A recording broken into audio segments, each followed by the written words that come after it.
se llama 7 años cumplidos. Hasta arriba. ¡Ahí va, mi viejo!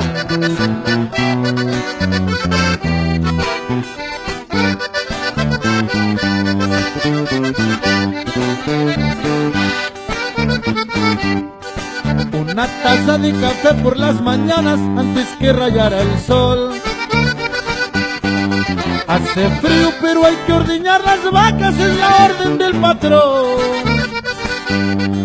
El menú dice que hay tortillas de masa y un buen plato de frijol. Para pasar el bocado un vaso de agua.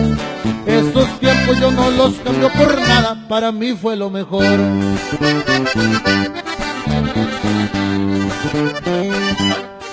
Dos caballos, uno grande y uno chico, hay que seguir al viejón.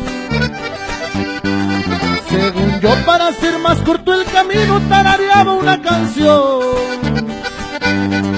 Enfrente de mí se escuchaba un silbido que un día mi padre inventó.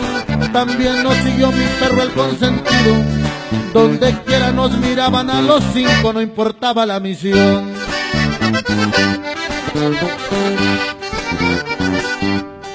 Primer grado y unos libros bajo el brazo, luego se dejaron ver. Al viejo la suerte nunca le sonrió, ¿y qué le íbamos a hacer?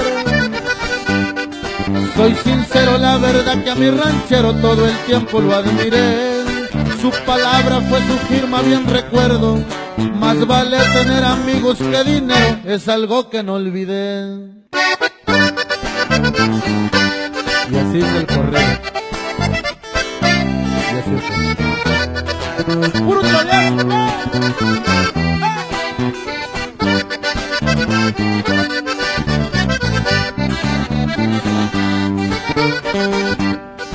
Fue un buen hombre que sola vivía en el monte y que sabía trabajar. No importaba si se le venía la noche, si quería terminar.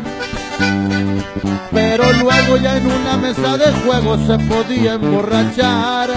Siempre supo cómo ganarse el respeto. También cometía errores, es muy cierto, pero lo supo enfrentar.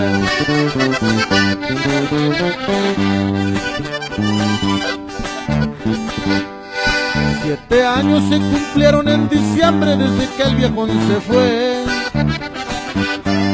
Aquel día yo lo traigo bien presente, pareciera que fue ayer. Se te extraña como no tienes idea y nos duele que no estés. Sabes bien que tu familia te recuerda, ya parece que te veo con tu cerveza o con tu taza de café.